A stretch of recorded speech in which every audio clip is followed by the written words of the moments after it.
Ассаламағалейкум. Бүгін мінекей 5 тамыз 2025 жыл. Біз қазір Жетісу облысының Алакөл ауданының Ақсу, Ақжар ауылдық округіне келіп отырмыз. Ақжар ауылына, өзіңіз таныстырып жіберсеңіз. Аланда қош келдіңіздер. Біріншіден енді Ақжар ауылдық мәдениет үйінің директоры боламын. Атым Жетен Манарбек болады.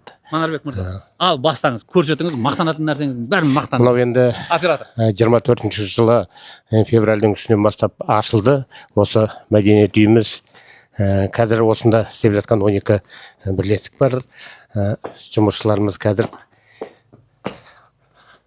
отпускідегілер отпускіде, осындағылар шарамен кеткендері бар.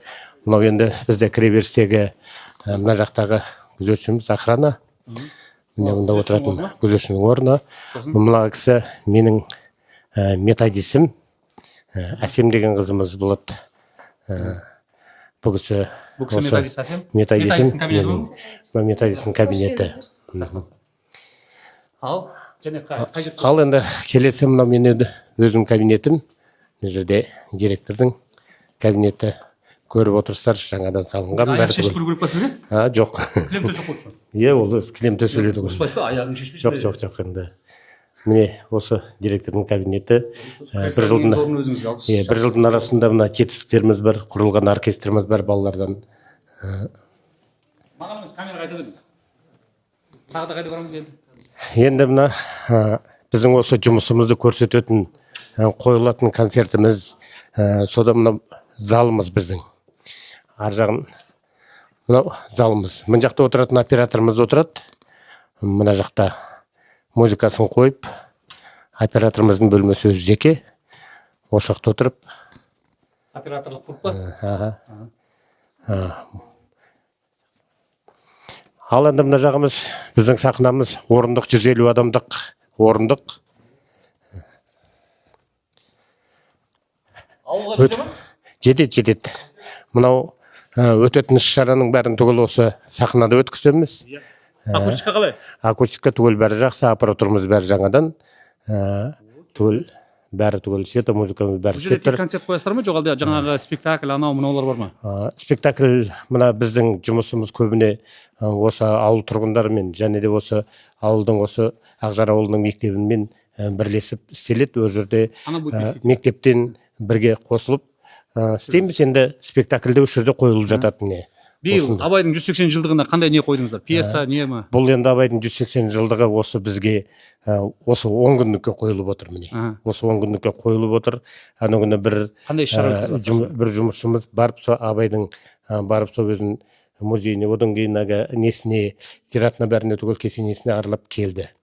Енді осы 10 күндіктің ішіне біз осында концерт Абайдың несін, әндерінен, одан кейін басқа даяғы қара сөздерінен, сондай осы сахнада көреді. Абайдың қара сөздерінің ішінен ең жақсы көретініңіз қайсы қара сөз?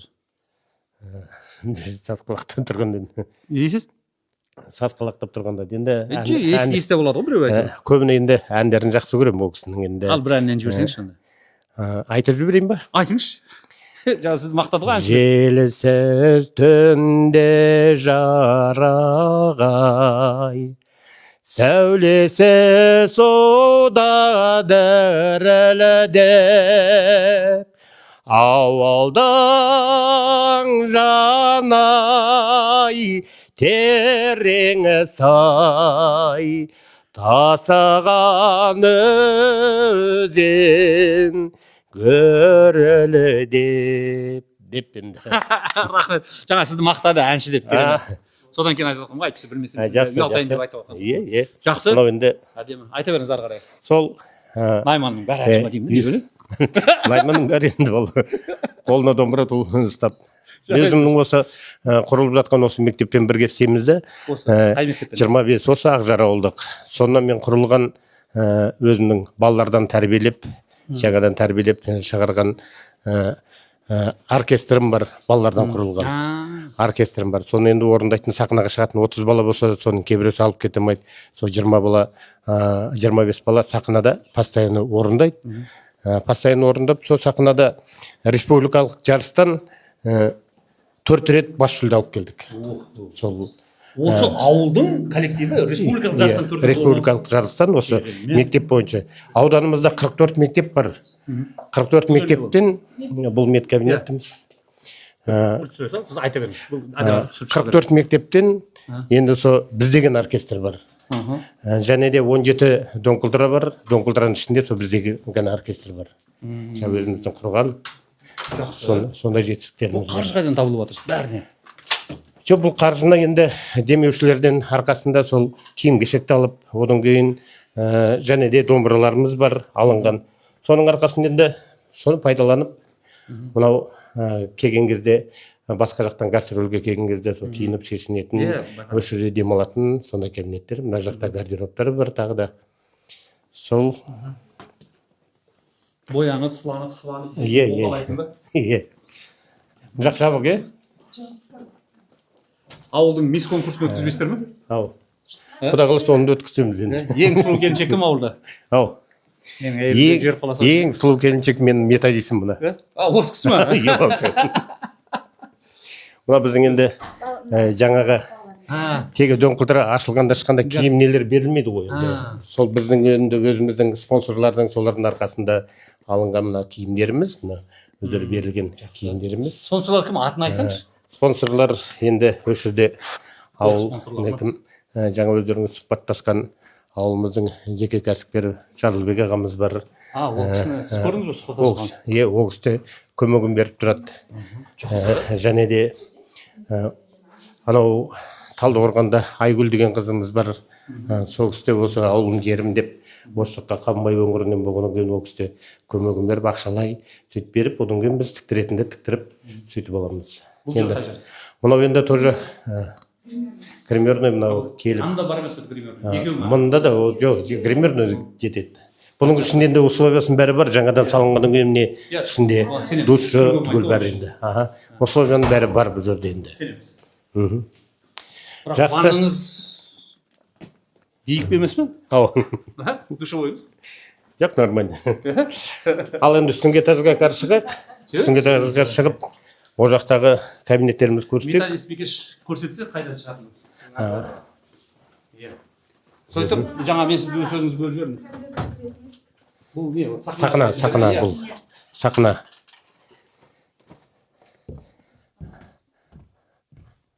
Не? Манарбек. Манарбек мырза. Манарбек. Ал енді сахнаға шықпаңыз, жұп болсын, тағы да бір қысқадан жіберсеңіз. Қандай ән айтайын енді? Шәмшіден айтыңызшы.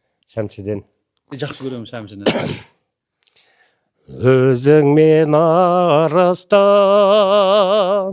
бойында таныстан,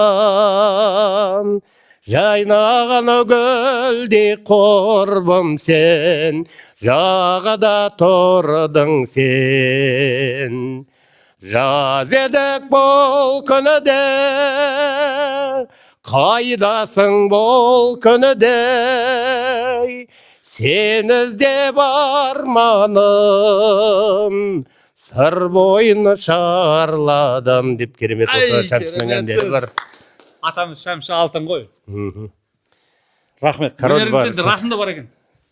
Елес мырза мақтағаныңыздай бар екен. Өнер болмаса сақында жүреміз дұрыс. Енді кейде өнерден тіпті құлағынан үтіп басып кеткен адамдар басқарып жүр. Оны өзім тегі мынау сақ ұрбалы не аспаптарды түгел бәрін қосқанда өзім 13 инструмент ойнаймын. 13 инструменті ма? Қайсында?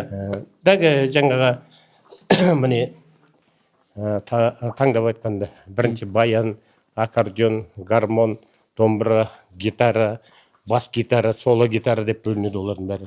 Одан кейін барып сіз ойнайтыңыз гитара ма? Ямаха. Гитарада кімді ойнай аласыз?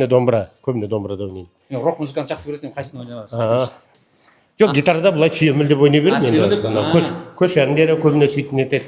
Иглстың Отель Калифорниясын жібере ма деп отқаным. Ақжап. Мынау енді біздің екінші этажымыз. Көріп отырсыздар. Бұл енді екінші этажымызда библиотека осы бірінен бастап библиотекада істейтін қызымыз неге кетті? Отпускаға кетті бірінен бастап. Мына жағымыз енді би залы. Хореографтың мына биге дайындайтын ауылдың осы балаларын енді ол кісіде биде болып екі рет па республикалық деңгейде бірінші орын алып келді бас жүлдені. Мынауымыз Хореография залымыз онда. иә хореографтың енді дайындайтын балаларымыздың. Жақсы, жақсы. Әдемі. Сол Ішкілі істеп тұр. істеп тұр оның бәрі. Жаңағы Манарбек мырза айтып жатқанымыз шыға бер оператор. Мен талай осы мәдениет үйлерін түсірдім ғой. Сол кезде жаңа құлағына аю басып кеткен дейді орысша. Сондайлар бар да. Өлең айтшы десең, білеспей қалай айтатын. Бастайды. Деп мен айтамын, бұлай біздің ауылда барлық ешек айтады қойсайшы дейді. Мен содан кейін сіздің жаңағы мақтанға тексеріп көріп жатқаным ғой. Расында өнерден хабар бар адам өнер саласын игергені жақсы мәдениеттің. Мына енді Бұл жер қай жер? Елес мырзаны сенімен ақтадың ба? Енді өлең айтып мен. Өлең айттым. Елес мырза айтты сізді шпагатқа отырып сальто жасайды деп. Оны істей аласыз ба? Жоқ, енді шпагатқа жоқ, жас кетіп қалды ғой. Жас кетіп қалды ғой енді. Мына біздің енді библиотекамыз. Осы кітапхана ма? Иә, кітапхана. Ар жағы міне қойма. Ар жағында. Жансүгіров бар ма? Оны Ілияс атамыздың құлагерінде. Кім? Жоқ, бұл енді библиотека маманы өзі біледі, қайсы қай жерде тұрады. Біле бермейсіз кітаптарын. Біле бермейміз, оның бәрі бар. Мына жақта қоймасы бар, енді ол жақта толып тұрған. Өздеріңіздің тумалардың кітабы бірінші кезекте тұру керек қой деп ойлап отырсам ғой. Міне Абайдың несі, Абай атамыздың. Әбекең Бесқоров, президентіміздің жақсы көретін, ең көп цитиліп кететін адам Абай. Тағы да мына жақта енді Мен өзім былай деп айтамын да, жаңағы президентіміз жаңа Қазақстан, әділетті Қазақстанды айтып жатыр ғой. Сосын Абайға ссылка жасайды, байқайсыз ба? Мен айтамын, болашақта Қазақстанның қайда бара жатқанын президентіміз меңзегенін білгің келсе, Абай жолының 4 томында ерінбей оқы. Сол кезде түсінесің. Негізгі қазіргі біздің бара жатқанымызда Абайдың философиясы бар ішінде. мына біздің енді шағын қор кабинеті. Қорға сондайға дайындайтын. Акустика бәрі жақсы. Жақта біз түгел енді заманауи мынау қазіргі немен акустикасы бәрі жақсы салынған. Жақсы. Бұл негізі бұрыннан келатқан мәдениет үйі ме? Жоқ, жаңадан жоқ, бұл жаңадан салынып отыр. Жаңадан іргесі былтыр бітіп 23-те іргесі қаланып тағы, сол былтыр 24-ші жылы бізге берілді. Жақсы. Бұл енді жаңағы облыс әкімінің тікелей қолдауымен болып жатқан нәрсе ме? Иә. Міне енді көзім жетіп бар. Енді республика бағдарлама бар, ауыл ел бесігі деген. Сол ауыл ел бесігі бағдарламасы аясында 2023 жылы біздің именно Ақжар ауылдық округіне миллиард 200 ақша бөлінді. Оның ішінде осы мәдениет үйінің құрылысы. Сіздің ауылдық округқа? Осы ауылдық округқа. Ол миллиард 200 неге жараттыңыздар? Осы мәдениет үйі салынды. Одан кейін Ақжар орта мектебі күрделі жөндеуден өтті. Алла разы болсын. Енді кеше біз Талдықорғанда жүргенде көбісі айтып жатыр еді. Исабаев жаңа тұрғындар. Бұрын барлық нені қалаға Талдықорғанға салатын еді, ақшаны Исабаев өңірге салып жіберді дейді. Олар енді Талдықорғандықтар қызғанғанымен негізі дұрыс емес пе? Өңірдің бәрін көтермесе. Ауылды мекендерді дамыту. Әрине. Жалғыз Талдықорғанға сала бергеннен шығады. Бәрібір халықтың 20% тұрады ол жерде. Облыста. Рахмет. Мінекей микрофон сізге. Әнші мырза, ары қарай жібере беріңіз. Ал енді ары қарай мына жағымыз енді вокал үйірмесі. Бұл жақта қазір енді балалардың каникулда болып тұрғанына енді каникулда, содан кейін бірақ енді келіп арасында дайындалып жатқандар бар. Осы жерден вокалдан беріп отырған Елубаева Тотжан.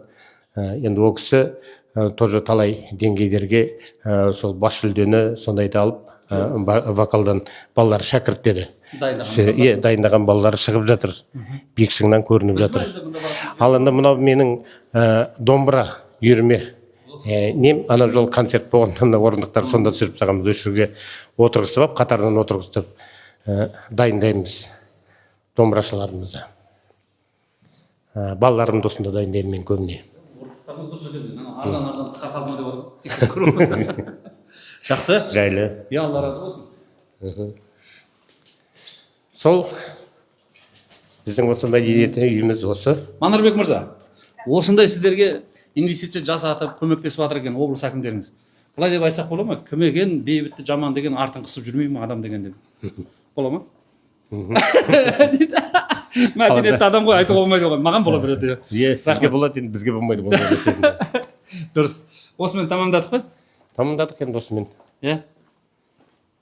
Ал мінекей осылай шағын ғана ауылда осындай мәдениет үйін салдырып беріп жатса, мәдениет саласындағы қызметкерлер осылай адал өзінің жұмысына істеп жатса, жастарды жаңа биге, әнге, өнерге баулып жатса, одан артық бізге не керек бар? Мәдениет саласында деймін да. Әлде артық тағы да не керек еді? Жоқ, енді артық енді ешқандай нәрсеге керек жоқ енді. Бір нәрсе жетпей тұр екен да. Сіздерде мен ұстап тұра берейін енді. Сіздерде ауылда мысалы көз жақсы көрмейтін, я болмаса қартайған адамдар да бар шығар? Бар ондайлар. Олар енді кітап оқуға қиналады ғой. Қиналады. Сол үшін пьеса қойсаңыздар қалай болады? Болады енді, ол да бізде Мұхтар ойда бар. өзіміз бар, Сәбит Мұқанов бар. Мен өзім жақсы көретін кешегі адасқандар бар емес па? Мөлдір махаббат. Иә. Биыл юбилей болайын деп жатыр ол кісінің. Оны біз енді Келесі жылы ма? алттағы неде біз ойымыз бар. Жаңағы айтып отырған осы Абайдың осы несін көріністерін көрсетсек деген ойымыз бар. Мына кейбір жұмысшылардың біреусі больничный сондаймен, енді қазір бір-екі жұмысым отпускіде, сол бәріміз басшылық қосылғаннан кейін сол өзіміз қоямыз деген ойдамыз. Әдемі. Өйткені таланттар ауылда да. Отырмыз енді. Ауылдан шығады. 1 сентябрь қалай басталады? Бітті, мектеппен тығыз біздің жұмысымыз басталады. Сол жерден енді. Яғни театр жағына да жұмыс істеп көресіздер да болашақта. Ол жағынан. Әкеңіз шығыңыз, Манарбек мырза. 1 жылдан кейін келейін. Сіз мысалы кейін өздеріңіздің қойылған пьесаларыңыздың премьерасы болса, мен арнайы келемін Шымкентке. Жақсы. Бола ма? Жақсы болады. Рахмет, сау саламат болыңыздар.